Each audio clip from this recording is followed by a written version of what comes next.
Gold trusted gold buyers. మీరు తాకట్టు పెట్టిన బంగారాన్ని విడిపించి ఈ రోజు ఉన్న మార్కెట్ ధరకు కొనబడను. వీడు రామచంద్రరావు అని నాకు మంచి ఫ్రెండ్. నేను రాముడు అంటాను. అమ్మడు మౌనిక అమ్మాయిని తీసుకురామ్మా. రాముడు రావుకాలం అయిపోయింది, వెళ్ళిపోయి అరగంట అయిందిరా. అడుగుతా తీసుకో తీసుకో. చూడండి, మా అమ్మాయి అందంగా లేదని ఏ వెధవా అనడు. తమరేమంటారో నాకు తెలియదు. అమ్మాయికి ఏమండి చక్రవడ్డీలా ఉంది. ఏమయ్యా పెళ్లి కొరక, చూడటం అయిందా? ఇప్పుడే బాగా చూడు. రేపొద్దున కన్నుంకరా కాలొంకరా అంటే నేను ఊరుకోను. అచ్చం సినిమా హీరోయిన్లా ఉందండి. అబ్బాయి అమ్మాయి వాళ్ళకి నచ్చింది. మరి కట్నాలు కానుకల విషయాలు కూడా మాట్లాడు. కట్నమా కాకరకాయ? కట్నం పేరెత్తితే చెప్పొచ్చు కొడతా. ఏ ఇవరా? ఏమిటి చెప్పా? కట్నం అయితే చచ్చిన ఇవ్వను. చూడండి మాస్టారు, నాకు 2 పిల్లలు, ఒక ఆడ ఒక మగ. ఈ అడుగు తక్కువ వెధవలా కాకుండా ఆడని మగని సమానంగా చూసే అభ్యుదయ భావాలున్న వెధవని నేను. మరో విషయం, నాకున్న ఆస్తిని 3 భాగాలు చేశాను. అందులో ఒకటి నాకు, ఒకటి మా అమ్మాయికి, 3వది మా అబ్బాయికి. ఇంకో షరతు, నాకు ముసల్తనం వచ్చిన తర్వాత 6 నెలల పాటు మా అమ్మాయి దగ్గర, 6 నెలల పాటు మా అబ్బాయి దగ్గర ఉంటాను. ఇవన్నీ మీరు బాగా ఆలోచించుకోండి. అంతా బాగానే ఉంది, ఆ చివరిదే బాలేదు. మొదలు పెడితే బాగానే ఉంటుంది. ఏం బాగుండదు బాబాయ్. అర్థం లేని మాటలు మాట్లాడి సమాధానం చెడగొట్టుకోకు. శుభ్రంగా అబ్బాయి కాళ్ళు కడిగి కన్యాదానం చేయి. నువ్వు నోరుమోయ్. వీళ్ళ దరిద్రపు కాళ్ళు కడగాల్సిన దరిద్రం నాకు పట్టలేదు. నీకంత సరదాగా ఉంటే ఆ కట్నాలు కానుకలేవో వాళ్ళ మహాలు కొట్టి ఆ దరిద్రపు కాళ్ళు నువ్వే కడుక్కో, నాకు అవసరం లేదు. అది కాదురా, ఇంకేం మాట్లాడద్దు. ఎవరు బయలుదేరచ్చు. ఇంత జరిగాక ఇంకా ఉంటావా? పదవే. క్షమించండి, ఒక్క నిమిషం ఆగండి. మీరేం అనుకోకపోతే తమరు ఒక్కసారి మా ఇంటికి వచ్చి మా పెద్దమ్మాయిని చూడండి. వీడి కూతురు కంటే అంతగత్తే, బాగా చదువుకుంది. పైగా దాన్ని చేసుకున్నవాడు సినిమా యాక్టర్ అవుతాడని కోయవాడు జోషి కూడా చెప్పాడు. మీరు అనుకున్నట్టు కాకపోయినా కొద్దో గొప్ప కట్నం కూడా ఇచ్చుకోగలను. రేపు తిథి కూడా చాలా బాగుంది. తప్పకుండా రేపే వచ్చుకోండి. సరే, అలాగే వస్తాం. అమ్మాయికి సంగీతం అంటే చాలా ఇంట్రెస్ట్ అండి. కానీ అమ్మాయి పాట పాడితే భర్త గండం అన్నారు. అందువల్ల సంగీతం అనిపించేశాను. భోజనం కూడా సరిగ్గా చేయదు. పగటి పూట 2 ముద్దలు, రాత్రి పూట 1 ముద్ద. తనలో పూలు కూడా పెట్టుకోదు. పెట్టుకుంటే తనలో పోస్తుంటా. చూసారా, ఖర్చే లేదు. ఏమిటో ఈ కాల పాడపిల్లలు. అది ఆడపిల్లని అలా పెంచాలండి. మరి మిగతా విషయాలు అన్నయ్య గారు కాస్త ఆలోచించి అడిగితే బాగుంటుందేమో. అవుని అక్కయ్య లోపల తీసుకెళ్ళు. చూడండి బాబు గారు, మగబిడ్డ అన్న తర్వాత ఎంతైనా అడగచ్చు. రేపు మా వారికి అడగను. పెద్దవది డబ్బుదే ఉందండి. అసలు మీలాంటి పెద్ద మనుషులకి డబ్బులు కక్కుర్తిపడే మనసత్వం అస్సలు ఉండదు.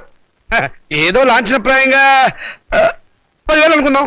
మా గేదె ఖరీదే 10,000 అండి.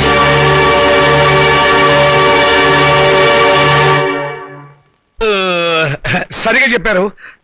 ఇంకొక 5,000 మొన్న మా వంటోడికి ఇచ్చారు.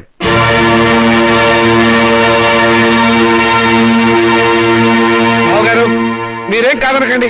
ఆఖరి మాట 25,000. మా అమ్మాయికి మొదటి కాన్పు మగబిడ్డ పుట్టారనుకోండి, తాతగారు బహుమతిగా ఇంకో 5,000 ఇస్తా. ఓకే, ఒప్పేసుకోండి. సంతలో పశువులా ఈ బేరాలేమిటి? మౌనిక నువ్వు ఊరుకోవే. దొరక్క నాకు మొగుడు దొరికాడు. నీ కర్మ. సర్లేండి, త్వరలో ముహూర్తాలు పెట్టించండి. వస్తాను. థ్యాంక్ యూ బావగారు. సీత వస్తున్నానండి. ఈ నెల 10వ తేదీ ఉదయం 10 గంటలకి ముహూర్తం. పనులన్నీ స్పీడ్ గా జరగాలి. వీడెక్కడా? రాజా రాజా ఏం చేస్తున్నావురా? చదువుకుంటున్నానండి. గుడ్, చదవాలిరా.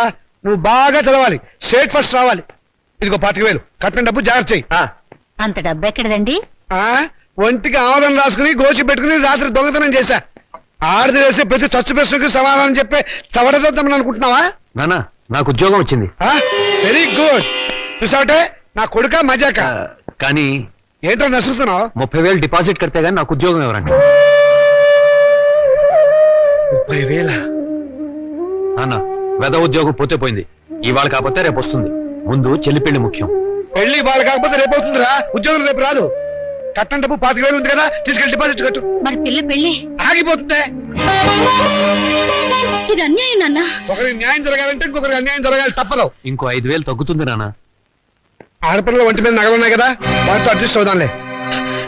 ఈ పెళ్లి ఆగితే అది చస్తుంది. చస్తే చస్తుంది. నాకు ఖర్చు తగ్గుతుంది. అక్క పెళ్లి ఆగిపోతే నేను ఊరుకోను. ఏం తిరుగుబాట? పొరపాటు జరిగినప్పుడు తిరుగుబాటు తప్పదు. ఒక బిడ్డ కడుపు కాల్చి ఇంకో బిడ్డ కడుపు నింపాలనుకోవడం అన్యాయం. ఒంటెల మీద కొట్టినప్పుడే ఓర్చుకున్నాను. ఈ చెంపదెబ్బ భరించలేనా? పాపం పిచ్చిది. పెళ్లి మీద ఆశలు పెట్టుకుంది. ఈ పెళ్లి ఆగితే దాని గురించి లోకం ఎన్ని రకాలుగా మురుగుతుంది. అమ్మాయి అన్నది నిజమే కదండి. ఇది ఆడవాళ్ళ రాజ్యం కాదు, నా రాజ్యం, నా కొడుకుల రాజ్యం. నోరు మూసుకో. తప్పు మాట్లాడిందని నోరు మూసుకోవాలి?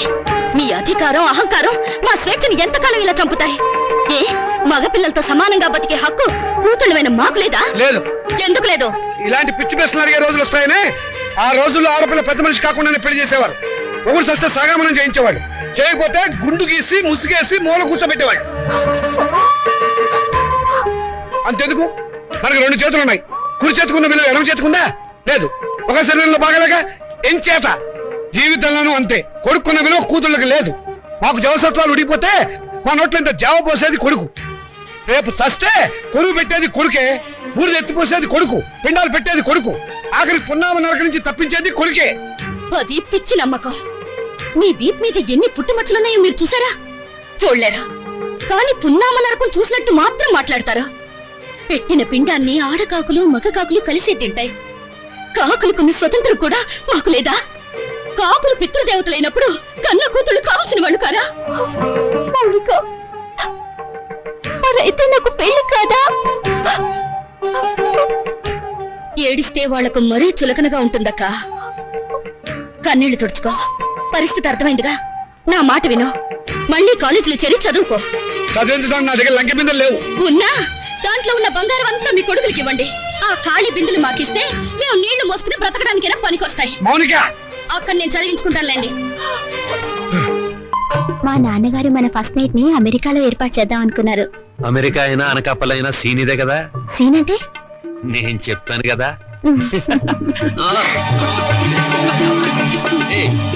అయ్యో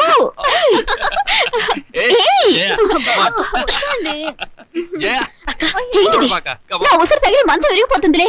నాకు చేయకుండా వాడికి చేస్తారా పెళ్లి? ఒళ్ళు మండిపోతుంది. అయ్యో, అక్కడ శోభనం కూడా అయిపోయింది.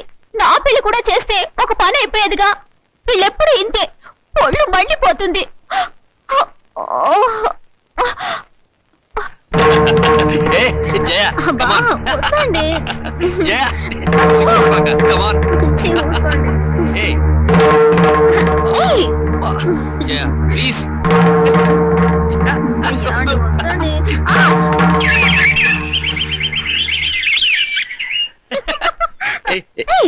వదినా, రాత్రి గదిలో తేలు కుట్టిందా? కెవ్వు నరిచావు?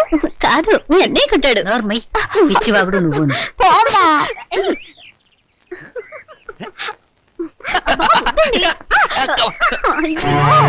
అమ్మా, ఎదిగిన ఆడపిల్లలు ఇంట్లో ఉన్నారు. నీ కొడుకుని కోడల్ని కాస్త మనుషుల్లాగా ప్రవర్తించమని చెప్పు.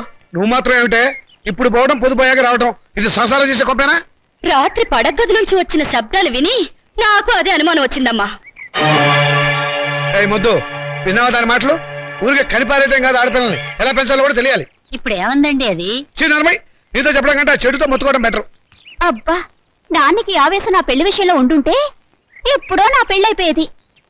నా కర్మ. గట్టిగా కొట్టుకోవే, పేలన్నా చేస్తాయి. చాలమ్మా నువ్వు. అరే ఏంటిది?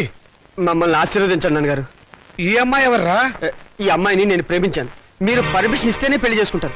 ప్రేమించడానికి నీకు ఎవరిచ్చారా పర్మిషన్? క్షమించండి నాన్నగారు. ఇలా అడిగి నా సానుభూతి పొందాలనా? అడ్రస్ లేని వాళ్ళు చేస్తుంటే నీకు కూడా అడ్రస్ లేకుండా పోతుందిరా. లేదు నాన్నగారు, మీకు చెడ్డ పేరు తీసుకొస్తే నన్ను చంపేయండి. ఈ అమ్మాయి ఎవరనుకుంటారు? చలపతిరావు గారు అమ్మాయి. చలపతిరావు గారు అంటే? అరే, చలపతిరావు గారు తెలియపోవటం ఏంటన్నా? పెద్ద ఇండస్ట్రియలిస్టు. హైదరాబాద్ లో వీళ్ళ నాన్నగారికి మహేశ్వరి పరమేశ్వరి థియేటర్లు ఉన్నాయి. జూబ్లీ హిల్స్ లో 12 ఎకరాల నిమ్మ తోట ఉంది. వద్దు వద్దు, ఇక ఆపేయి. ఏమేవ్ అబ్బాయి లోపల తీసుకెళ్లి కాఫీ ఏర్పాటు చూడు. ఏం లేదమ్మా, నేను గట్టిగా అరిస్తే మీరు స్ట్రాంగ్ గా నిలబడతాడో లేదో చూద్దామని చిన్న డ్రామా ఆడానంతే. నువ్వు లోపలికి వెళ్ళమ్మా. ఏమండి, కాఫీ పడి నిన్నే అయిపోయిందన్నానుగా. ఆ మాట ఇంత పబ్లిక్ గా చెప్పాలా? ఇప్పుడు మర్యాద ఎందుకున్నా?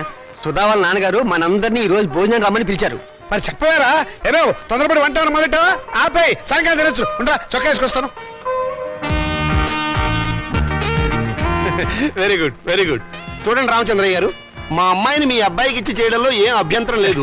కానీ ఏమిటి మీ సందేహం చెప్పండి. మీ రెండో అమ్మాయిని మా ఏకైక కుమారుడికి ఇచ్చి చేయాలి.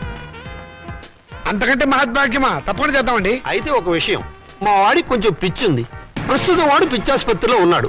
అయినా సరే మీరు ఈ పెళ్లి ఒప్పుకుంటేనే మా అమ్మాయి మీ ఇంటి కోడలు అవుతుంది. దాందే ఉందండి, గొప్ప గొప్ప మేధావులందరూ అలాగే ఉంటారు. అంతెందుకు పాత అర్థాంగ సినిమాలో అక్కినే నాయకులో పిచ్చుంటే సావిత్రి మార్చుకోవాలా? అంతేందుకు ఈ మధ్య వచ్చిన ఆపద్బాంధవుడు చిత్రంలో ఆ హీరోయిన్ అదే మీనాక్షి శేషాద్రిని ఆ హీరో ఎవర్రా? చిరంజీవి గారు. అచ్చు నాలాగే ఉంటారు. అచ్చు మావాడిలాగానే ఉంటాడు, మార్చుకోవాలా? అలాగే ఇది నాన్న అవి సినిమాలు, జీవితం కాదు. జీవితాలు చూస్తే సినిమాలు తయారు చేస్తారు. నువ్వు నోరు మూసుకో. నోరు మూసుకుని ఇన్నాళ్ళు బ్రతకాను. మౌనిక